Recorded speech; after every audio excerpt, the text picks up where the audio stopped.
Hello, we're back. We're live. Today we are going live with Amy and Alyssa. You guys have met both of them before. I've spoken with both of them before. Their interviews are on our IGTV. Both women were born with heart defects. Neither one of them has ever let it slow them down. They are both incredible women who are truly unstoppable. So today I'm going live with Amy and with Alyssa, and we are going to talk all about how to approach healthy living or a healthy lifestyle or whatever we want to call it right now during a global pandemic, because all of our points of view, all of our opinions have all changed. So we're going live with Amy and Alyssa today. Let me tell you guys. Here we go. I'm going to pin this comment. Perfect. Let me tell you guys a little bit about myself. My name is Hannah. I am with the Heart Foundation here in Southern California. The Heart Foundation is dedicated to the education, early detection, and prevention of heart disease, which is the #1 cause of death for both men and women in the United States. We do so by funding research at Cedars-Sinai here in Los Angeles, which was just recently named one of the top 5 hospitals in the country. Hi, Evie. In the country for cardiology and for heart surgery by U.S. News and World Reports. And Amy is going to be now.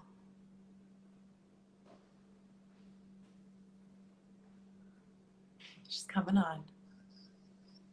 Amy! Hello! How are you? Good, how are you?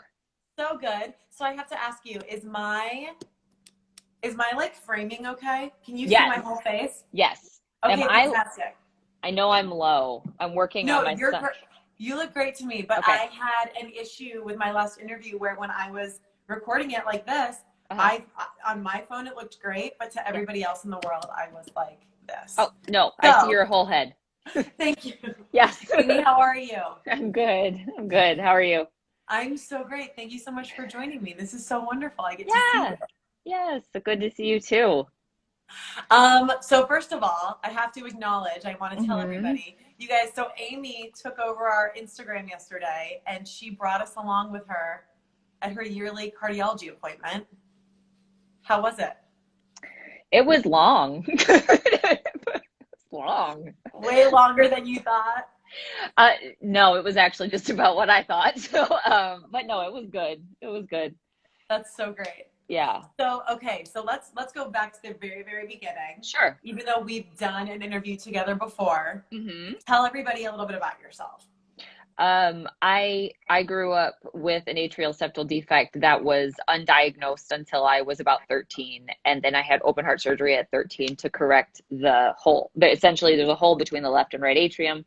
It keeps the blood flow just constantly circulating in the heart. So there's a portion of blood that never gets to the rest of the body. I didn't have any symptoms.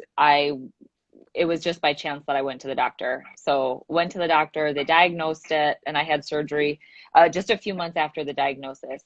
And I've been fairly healthy since. I've had a few hiccups. I have a murmur. I have some erratic heartbeats that occasionally happen. So rhythm is a bit of a thing for me. But I typically go to the doctor about every year, sometimes not every year. It really depends on how I'm feeling. How symptomatic I've been throughout the year will determine if I go on a yearly basis or if I'll skip a year, because I am in that space where I can be a little bit flexible with it.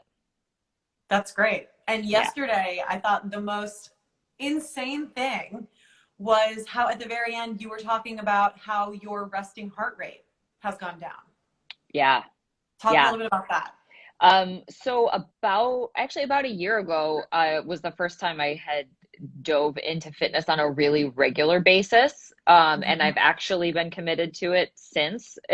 Before then, it's been periodic, and for all the wrong reasons, right? Just to try to gain a body that's not mine, right? Chase after one that I'm never going to have. And last year I was like, no, I'm just going to go. I'm going to stay committed just for my mental health and see where that takes me. I've been consistently working out, and my resting heart rate has gone down about 10 beats per minute from last year. So yeah, it's kind of wild. Obviously numbers don't lie, but how do you feel like your mental state is compared to before you were working out regularly? So much better. I just feel like I have a release. I feel like I have something to sort of like ground my day, especially right now in the middle of a pandemic. It's really nice to have like, I know for this hour I'm going to go to my happy spot. I'm going to go to the garage and shut the door and not let any of my family follow me in. That's exactly what Riley does. Riley will he'll shut the garage doors, Yeah. shut everything off, and then we have this big clock that's blue, so he just works out in this blue light. I swear he thinks he's in a music video the whole Good time. for him. You do But whatever he's you in got that to do. zone. I Totally. leave it cracked like this so I can look for little footsteps that might follow me. And but yeah, it's just good. Yeah. That's so great. Yeah. Was your doctor like surprised that it had gone down that much? Like happy, shocked, not just how did your doctor react to it? My doctor, listen, my doctor is about to have a baby like any day. So between being extremely pregnant in like a full hazmat suit and it was lunchtime, she was like, that's cool. Bye. You know what I mean? She didn't react to it in any sort of big way, but she was encouraging of like, if you feel good, then keep up at it. And matter of fact, you can actually push it. And we talked about, heart rate and how high I can go while I'm exercising. And she said, just keep at it and don't limit yourself. It's really about how you feel is what she really left me with. Well, that just goes back to what we just said. It's that if you just Yeah. compare to how you felt a year ago.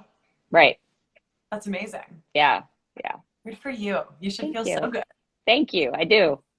So, you are a certified health coach. Yes. Tell me a little bit about that. How did that start? Where did that come from? And how do you feel like it's changed your personal outlook?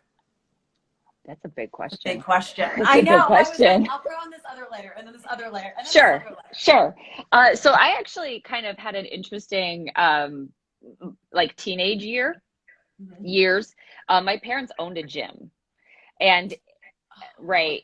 And it was in like the late 90s, early 2000s. So everybody was super thin. There wasn't any focus, even from all of the influence I had on health, right? It was all about appearance. It was like, do the hour of cardio, be as skinny as you can. You're never going to be thin enough. You know what I mean? It was always this, like, I was doing it for all the wrong reasons. And I had come across a program. I love food too. Like, I know.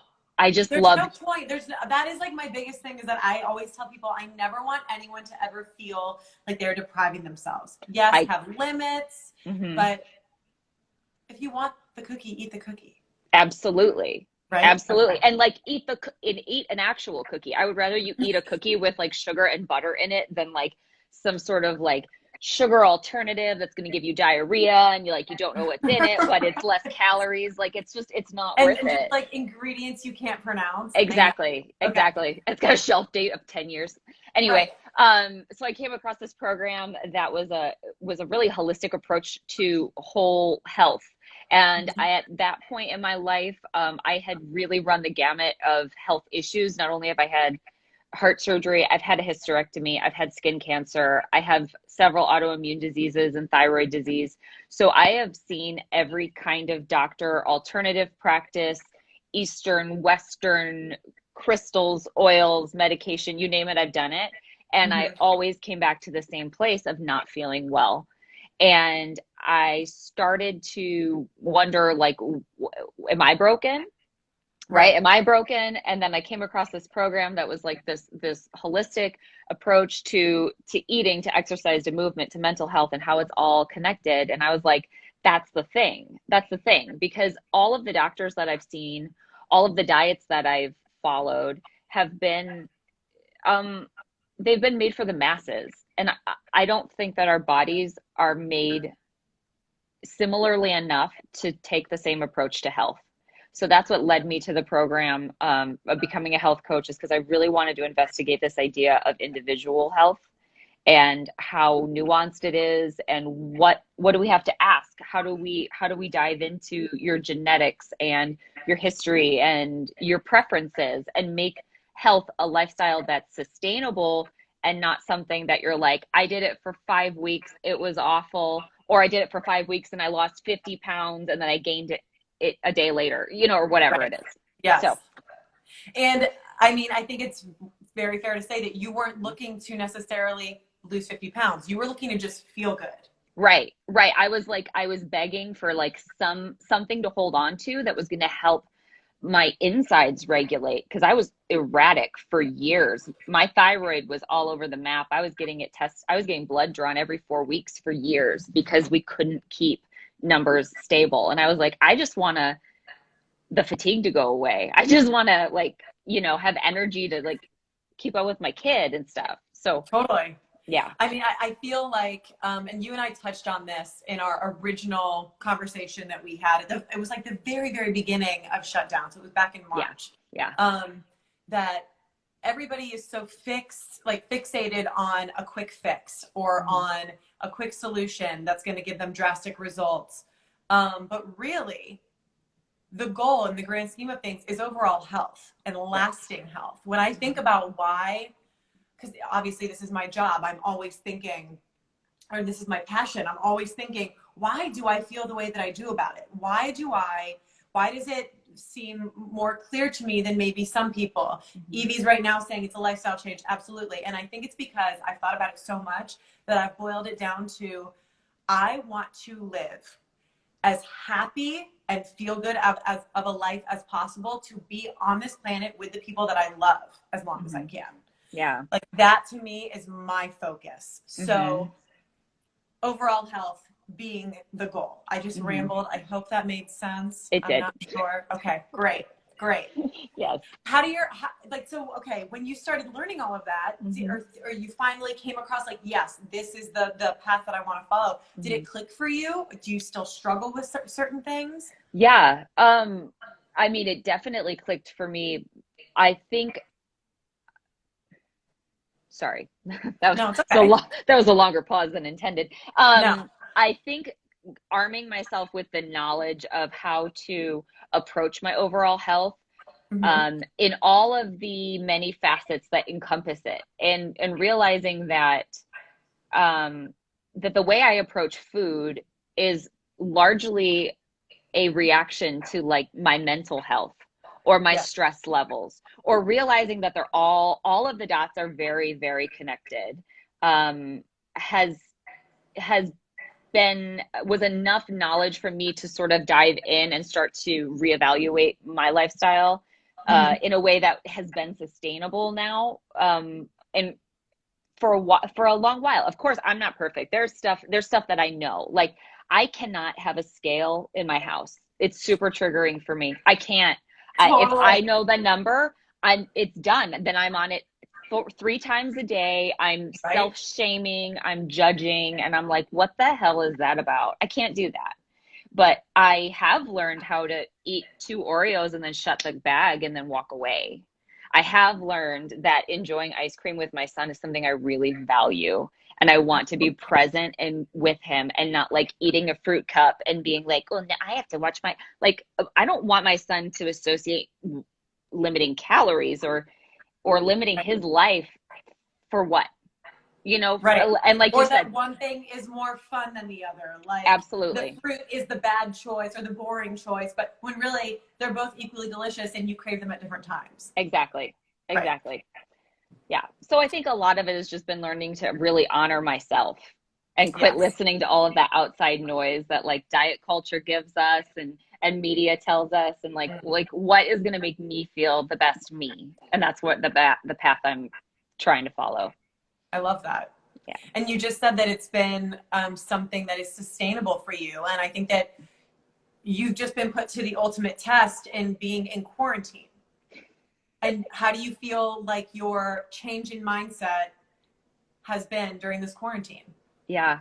I think that I've had to learn, because it's not natural for me, to give myself a much healthier dose of grace in this quarantine. And even I recently had blood work done, and my cholesterol has gone up a little bit. And I was discussing this with my doctor. It's not dangerous. It's higher than it should be, right?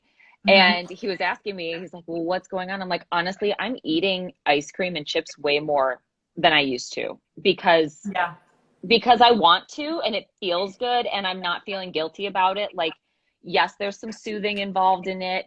yes, part of it's like social with my family, whatever the case is. And he was the one that was like, okay, so it's quarantine. Like you're mindful of it, be mindful of it, but like also give yourself some grace that like life is really hard right now. Yeah. And some meals are like a box of noodles or cereal because we're that low on the grocery store. And I'm sorry, I'm not running to the grocery store 6 times a week? I know. And like I that's know. okay. That's okay. Absolutely. Did Yeah. it blow your mind though that it's only been a couple months and your cholesterol level had changed? Yes. Yes, it I mean, really that did. right there is a lesson all in itself where it's like you're recognizing that this is temporary and that's fantastic. Yeah. But that right there, for anyone who's watching, that is how quickly Yes. it can go up. And I just want to say, like, I do cardio, I do spin classes like 4 to 6 times a week. Yeah. So, I mean, for me, I went, oh, I have to like evaluate. Yes, I have to give myself some grace and know that if we run out of groceries, I'm going to be okay eating a meal that's maybe not balanced. But Yes. maybe I don't need to eat ice cream 3 or 4 times a week because I have no Right. chill. Like you got to Yes. pick your battles, right? Absolutely. You have to. Yeah. So, what do you think? How do you think it's going to change coming out of this pandemic? How do you think? How do you think you're going to approach things? Because I'm still trying to figure it out for myself. I have no idea. Mark, who is our chairman, who's watching right now, who is also Riley's father. Hi, Mark. Hi, Mark. He has always just given the best advice, and he just says, "Go at your own pace. Let life come to you."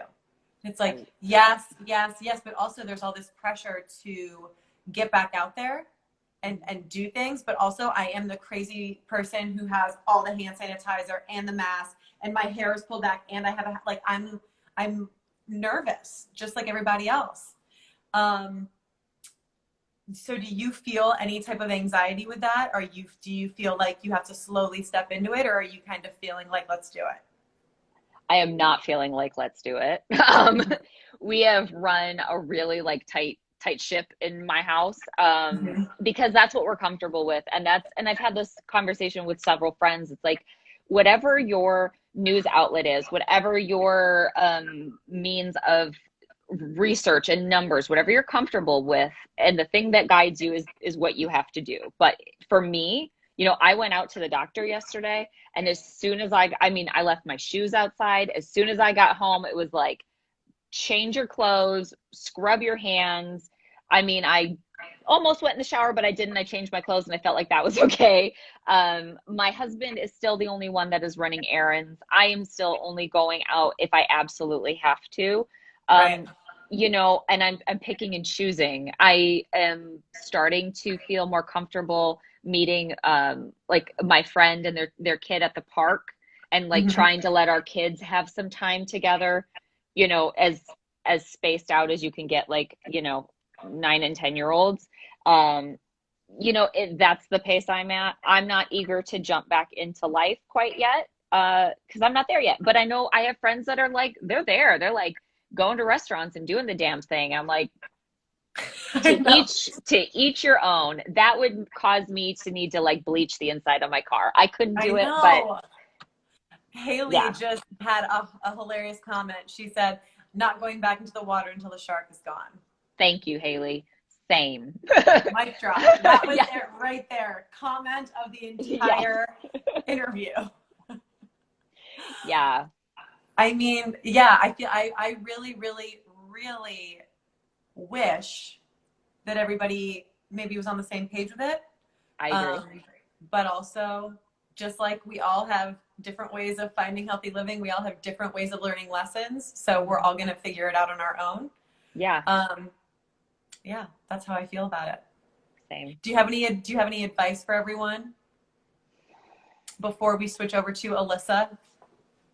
You know what? I see a therapist once a week, and I was discussing with her, the amount of acceptance that this time has caused me to have, right? It just my life has changed. I am now a homeschooler. That's not my gifting, okay? But that's where I'm at. So I was talking to her, just like, I'm like, there's just so much that I have to accept right now. And my first approach is to be judgmental of myself, of people that are doing things differently. I mean, I'm trying, you know, but this is my knee-jerk reaction. And she reminded me, and I think this is so valuable, is we have to approach ourselves with the same kind of loving kindness that we would approach a friend or a spouse or a child. So that's my greatest advice to you is like, whatever the thing is that is hard, if it's that you've gained a little weight, it's that you can't get time alone and you're starting to feel like you're hiding in the shower, or, you know, that you're getting desperate. It's like, approach yourself and your loved ones with the most loving kindness you can muster up, even if it sounds super cheesy. Just, it's okay, honey. That's what she kept telling me. Tell yourself, it's okay, honey. It's okay. Absolutely. I mean, I see a therapist weekly, and all the time I will hate on myself. Absolutely. Or put myself down, and she will say, hold on, would you ever say that to Riley? Would you ever talk that way to Abby, your sister? Yeah. Or Sam, my baby nephew? Never in 1,000,000 years would I treat them with the level of negativity that I sometimes catch myself, you know, laying on myself. So I think that is incredible advice. And also, I forgot, I wanted to touch on this. If you guys did not see the videos that were posted on our stories yesterday, Amy took us with her on her cardiology appointment, her yearly appointment. All of those videos are in our story highlights. It's called Amy's Appointment. You can click on it, watch it. There was a moment when Amy was in her car before her appointment, and Amy, you were just so beautifully honest. And you just said, every time before I go in, I have this feeling, and I'm scared, and you're nervous, and you're going to be anxious. And there's nothing wrong with that. So I think so many people try to shove that feeling down, try to brush right past it. Even though you said you've had a lot of good news, you really like had a lot of good news in the past, it doesn't change the fact that it's scary. And it's 100% okay to feel that fear. We talked about this last week with Bob Harper. The important thing is to feel the fear and then move forward, because there's nothing worse than sitting in that fear. It's the worst feeling. So thank you so much for being so open and honest about that. And for just being so brave. It's so cool. Like, I wish I had a better word, but you're just so cool. Like, thank you. Tell your son, everybody thinks that you're the cool woman. No, will you tell my son? Thank you. Yeah. No, thank you. I appreciate it. That's very kind of you to say. Seriously, it takes some serious bravery to be that, you know, vulnerable, and you were vulnerable with us in the most beautiful way yesterday. So thank you again. If you guys did not check that out, it's in our story highlights, Amy's Appointment. And we're getting ready to switch over to Alyssa right now. Great. Thanks, Hannah. Thanks, Amy. Bye. Hi, Bye. Alyssa. Take care. You too. Bye. You guys, I'm so happy that you all are here. If you did not catch the beginning of this entire video, my name is Hannah. I'm with the Heart Foundation in Southern California. The Heart Foundation advocates for the education, early detection, and prevention of heart disease, which is the #1 cause of death for both men and women in the United States. We are trying to change that by funding incredibly innovative heart disease research at Cedars-Sinai here in Southern California, which was just named in the top 5 hospitals in the country for heart surgery and for cardiology by US News and World Reports. You can donate here to our efforts on this live. You can also tap the link in our bio to donate. Or if you want to spread some positivity, some love, you can buy a mantra shirt. It has our mantra on here. You're never too young. It's never too late, because while we believe that you're never too young and it's never too late to be impacted by heart disease, you're also never too young and it's never too late to start living a more heart healthy lifestyle. So when you're wearing your mask and no one can see you smile at them, you can have this nice positive message across your chest to spread some positivity and spread some awareness of the #1 cause of death for men and women in the United States. We are about to have Alyssa joining us. Alyssa, let me find you, Alyssa. There you are. She's getting on. Hi! So good to see your lovely face. Oh my gosh, Alyssa, how are you? I am hanging in there. How are you doing? I'm so great. So Okay, Alyssa, you were the very first person that I interviewed for the Heart Foundation. Yeah, it's about a little over a year ago now, I think. Are you wearing your tank? I am. Oh, you look so cute. Who is that? This is Peyton. Peyton. Oh my gosh. I know I have two running around here. I'm really surprised no one's barked yet. They're behaving really well. So Alyssa is in Colorado. Yes. Yep. Alyssa, can you tell everyone a little bit about yourself? Yeah. So my name's Alyssa. I live in the mountains of Colorado. We bought our first home at the start of the pandemic. I moved here about 4 years ago now from North Dakota. And I'm doing a project called 100 Hikes for Heart Disease, and that's how I got involved with the Heart Foundation. Yes. Yeah, and I'm doing 100 Hikes for Heart Disease because I was diagnosed at 7 years old with supraventricular tachycardia. And I've just been battling on and off with it my whole life, and I had failed heart surgery when I was 12. And yeah, that kind of brings it today, I guess. How old are you right now? I'm 27. I just turned 27 last week. 27. So you have been diagnosed now for 20 years. 20 years, yeah, yep. With supraventricular tachycardia, which is, and correct me if I'm wrong, it's almost like the electrical circuit in your heart. Yeah. Goes haywire. Yeah, so it's basically an extra electrical circuit. So you think normal heartbeat where the path goes. Just think of a little loop that's going to make it go so much faster. Like even resting, I can have a resting heart rate of 100 to 150. They just had to give you a little something extra special when you were being made, you know? Yeah. Keep life a little. Gosh. So when did you start doing 100 hikes? So I started at the end of 2018. So it's been a little over a year.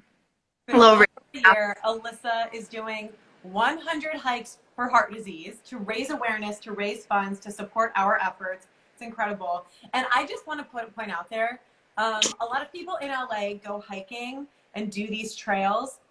You're doing serious Colorado hiking. That's like hours on end, right? Yeah. I mean, Colorado, like, elevation is, I mean, no joke here. and you've done how many hikes? Right now I am on hike 61. 61? Like, yeah. Are you kidding? While she, and like she said, she has supraventricular tachycardia. So it's like perseverance, listening to your body, I'm sure has just got to be your sixth sense. Yes. Becoming very attuned with that. And it's actually a skill I feel like I've kind of honed in doing 100 for heart disease. I feel like I'm getting really good at listening to my body for the first time, like, ever. That's fantastic. That's actually something that I feel like everybody has kind of gotten more in tune with or gotten better at since being in quarantine, because there are no distractions. There's no outside noise happening, as long as you're not looking at your phone anyway. So it's literally you and your body and your thoughts, and you're just hyper aware of how you're feeling. Yeah, exactly. And in the middle of a pandemic that makes you fear your health, that's, Definitely. Very. So, right? So how are things in California with COVID-19? I'm sorry, in Colorado with COVID-19? It's interesting. Things were getting better. We did the social distancing, in March, April. Things were getting better. And the last week, it's kind of hit the fan again. It's not going well. There's lots of cases popping up. Opened up like bars and restaurants within the last 2 weeks, and announced shutting them all down again. There's outbreaks at grocery stores, restaurants, retail locations. It's getting pretty bad here again. Pretty scary. Yeah. How are you feeling about it? I'll just say I've had an intense struggle with my mental health and anxiety the last 5 years because of my heart. Mm-hmm. And worried about the one organ that's supposed to keep you alive, that's supposed to keep beating. You're already worried about that, and then you have a pandemic come in. Right. Not everybody's worried about it. I'm not the only one, everybody's. Mm-hmm. But it's just a new layer of anxiety and fear to obsess over. It's a lot to deal with. Right. So what are you doing? Obviously your hikes. Have you implemented anything else to help soothe your mental health, to help ease some of the anxiety? Yeah, I'm actually super proud of myself. I feel like I've been implementing lots of major lifestyle changes. So like when I wake up in the morning, I'm not looking at my phone anymore before I go to bed. That's been a big one. I allow myself 15 minutes to 20 minutes on the phone every day, catch up on texts, catch up on social media if I want to, you know, but otherwise I've just been reading, journaling, meditating, doing crafts. It's been a great time to take charge of like my health, my cooking, my diet. Like I've been really cooking my meals, like because I actually have the time to cook all my meals and really put the effort into it. And, What do you like to cook? oh my goodness, I like to cook lots of different stuff. I'm vegetarian dishes. I only eat once a week now, so I've been really getting into a lot of vegetarian dishes. I make a creamy turmeric rice that's pretty dang good. Nice. That sounds fancy. Yeah, yes. And that's all like pantry stuff, so it's perfect for right now. That's great. Exactly. Because yeah, going to the grocery store I know is doesn't always work for high risk patients right now. Right. So are you considered high risk? Yes. So I have some other health issues going on. So I've actually been at my doctor's office and talking to her pretty regularly. And she told me when this first happened, we kind of sat down and had the conversation because I've had the flu 4 times since I've been to Colorado, and she's seen me every time, and I've been in the hospital with pneumonia every single time.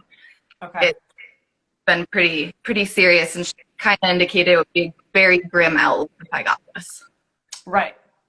So that's actually super incredible that you found out you're high risk. Like she straight up told you this would be a bad idea, but then you've continued to stay in contact with your doctor and check in with her. Yeah. I try not to bug her too much. Like, can I go to, can I do this? Can I do this? But like, I'll just reach out to her, about once a month and do a check-in. We just say, hey, here's where things are at. Here's where I think, and we should do. And we've been trying to figure out just ways for maybe me to do things like actually see. Yeah. Totally. Have you had to do a FaceTime doctor's appointment? No, they've all been in person actually. I haven't done a FaceTime yet, but I've seen videos and heard things, and that sounds super interesting. Oh my gosh. Thankfully I haven't done one yet. I know a few people who have, and it just sounds so bizarre. Can you imagine just like standing in your home and feeling like you're at the doctor's office? I don't know. I'm wondering how that works, like how the exam would work, or I know, but what's like? There's no comfortable normal layer anywhere because your other option is going in and you wearing a mask and they're wearing a mask, and so the whole thing feels odd. So yeah. Amy must have had a FaceTime one. She just commented, "They're weird." They're very strange. Yeah. So tell me what else is happening. Okay, so who is doing 100 hikes with you? How many people do you have? It's just me and my husband basically doing it right now. Right. I hike for the end of March, and we end up having to it, but we don't know when we can have it again. So just me and my husband, but mainly just me right now. I've been doing a lot of solo hiking for the first time, which has been very interesting. And I've been doing just the local trails. I actually just walk from my front door, but actually I was able to drive 15 minutes away. And I found a trail and nobody was there. So I got out and did it. And it was an 11,000 foot peak for my 50th hike. You say that like it's just like not a big deal. How long does it take you to, is this the right word, summit 11,000 feet? How long does that take for you to do that? So this hike was about, I think it was 6 miles and about 3,000 to 3,500 feet of elevation gain, and it took us about 3 hours. Oh my gosh. Yeah. So, I wouldn't even know. If I knew that going into it, I'd be like, maybe I'm just gonna, you know what? I forgot snacks. I need to go back and get, like, I would seriously make an excuse to not do it. That's incredible. Yeah. So when you do your hikes, do you even think about it being a physical benefit, or is it truly mainly a mental benefit for you? I definitely think about it being a physical benefit too. The mental like far outweighs, like when I get done with the hike, the way I feel mentally versus physically is just insane. Right. That's so fantastic. Yeah, but it's been really great. I feel like I've been getting a lot stronger lately. So like actually being at that elevation, I used to have a lot of trouble, but I felt like I could fly the last month. Like it was amazing. I mean, do you think you would have felt that way a year ago doing that hike? Oh no, I would have had an SVT. I think I would have had an SVT attack like a mile in, would have been on the ground, not able to go any further. And so do you think, are they, I mean, not do you think, are the attacks brought on just from physical exertion? Are they brought on by anxiety? Are they brought on by all of the above? All of the above. It's kind of crazy. Like when I was a kid, things like a fire alarm at school would set off, or like a balloon popping, or a gunshot. If I bend over too fast, my heart goes below, my head goes below my heart. Mm-hmm. I mean, it's just very interesting. There's really never any warning with activity. I just know the feeling when it's coming, and obviously physical activity is going to trigger it a lot more. Right. And so it feels just like you can't get your heart rate under control. Yeah. And I mean, it'll start like the symptoms I have, I call my SVT attack, because basically your body starts shutting down because it's not at 200 to 300 beats per minute for sustained long periods of time, especially unexpectedly. So like passing out, vomiting, blacking out, seeing spots, legs, arms going numb, being able to breathe. I mean, I get all of the above. Right. So the fact that you were able to do this hike, which was a huge accomplishment, and do it without an attack, feel completely mentally, physically great, says how much you've grown by doing these hikes in the past year. Oh, yeah, for sure. That's so awesome, because it was like a year ago that I first met you. Yeah, it was a year ago. I was actually like on a 12,000-foot peak having an SVT attack, thinking I was gonna have to quit hiking for the rest of my life. I think I talked to you like a couple weeks after that, like not long after that. Yeah, it was pretty close after that. Oh my gosh, you're incredible. Do you have any advice for anyone who's watching about how to handle the world right now with the pandemic, being someone who is high risk, being someone who is anxious about it, is nervous about it? Do you have any advice or any, I don't know, wisdom to share? I actually do. So there's this quote that's been helping me, not quote, it's a piece of advice. You guys are talking about your therapist, so it's funny. Piece of advice therapist had given me a couple years ago, and it just works so well, and it applies so beautifully to this. So imagine you're going down a mountain pass, and if you haven't driven on a mountain pass, imagine you're going down a hill, and it's really, really icy out. If you're going down an icy hill, you are not going to hit the gas. You're going to tap on the brakes slow, and ease your way down. So when you're anxious or you're worked up and you're overwhelmed by this pandemic and you can't feel like you can control on your mind, tap the brakes, slow it down, focus on what you can be gracious for. Gratitude, I've noticed, has been a huge thing in this pandemic. If in the moment when you're feeling anxious and spinning out, if you can name 5 things you're grateful for, I guarantee you will almost stop spinning out right away. So just tap those brakes. Don't let yourself get out of control. I love that. And it brings you right back to your body and yourself, instead of your brain cooking and you're reaching for all of these things that are all over the place and you kind of feel like you're spiraling. Instead, simplify it to 5 things, come back to your breath, and then move forward. Exactly. Gratitude is everything. We all have a lot to be grateful for right now. Oh, yeah. I mean, you look around the world, you can count your blessings. Absolutely. Every single one of us. Mm-hmm. Yeah. Alyssa, you're so incredible. So Thank you so much for joining us. And so good to see you, Amy. I know, right? You guys were like commenting back and forth. It's so great. Alyssa and Amy found each other through the Heart Foundation. And you guys are like BFFs now. You gave me an incredible friend, and I'm so grateful. And then you, too. I mean, I feel like I'm just friends with so many wonderful people because of the Heart Foundation. Totally. I guess we just have to get you out here. As soon as things clear up, as soon as it's safe for you to travel.